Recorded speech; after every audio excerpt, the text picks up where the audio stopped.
Welcome, fellow comrades, once again. Just like we are continuing with the series where we looked at some of the liquids, some of the minerals, and then some of the herbs that can be used in our spiritual bath. Yes. Today we are looking at some of the recipes which we can use for our spiritual baths and worships using minerals. I mean, the minerals that are used for this spiritual bath.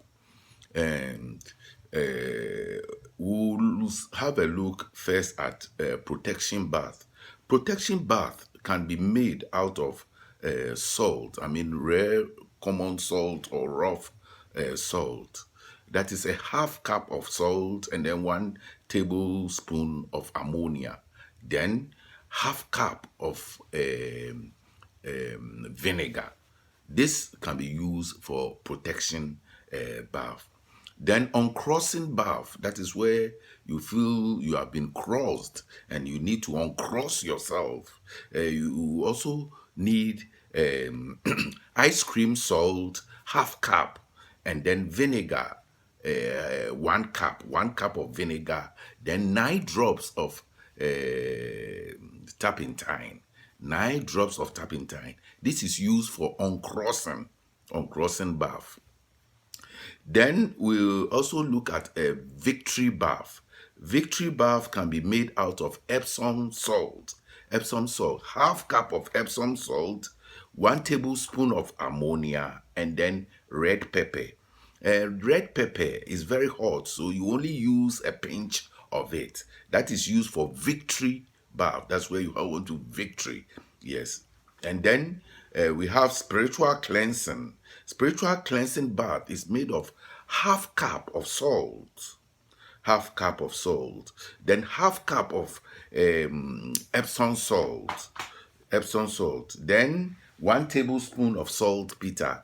This is used for spiritual cleansing. Spiritual cleansing. That's when you want to spiritually cleanse yourself. And then another recipe for a spiritual bath is half cup of salt, 1 tablespoon of saltpeter, then laundry bluing. Yes, you use 1 tablespoon of it. 1 tablespoon. That's also a form of spiritual cleansing. It's used for spiritual cleansing. Then, if you want a cleansing of the house, you want to use it to mop the house, that is scrubbing the house. You need saltpeter half cup, ammonia 2 tablespoon, and then 3 tablespoon of pine sol. Then, if you are a spiritual worker and you want to do a healing bath, you use a handful of salt, half cup of vinegar, and then a brown strong tea of oak. Yes, strong tea made out of oak. That it means you have to either boil or you heat water and then put it. Then you allow it to strain. Then a Jinx house scrub. That is when you have been jinxed. Then the whole house has been jinxed, so you want to scrub the place to remove the place. It's a quarter cup of kosher salt. Then Chinese wash, 3 tablespoons. Then 1 tablespoon of ammonia. You can add other herbs that have ability to remove, like agrimony, eucalyptus, lemongrass, asafoetida. These herbs can be brewed and added to the wash. That is for jinx removal. Then, if you want to jinx reversing, that's when you want to reverse a jinx bath. Jinx bath. The initial one I mentioned was is a floor wash, but This is a bath so that you can bath it. You take salt, half cup.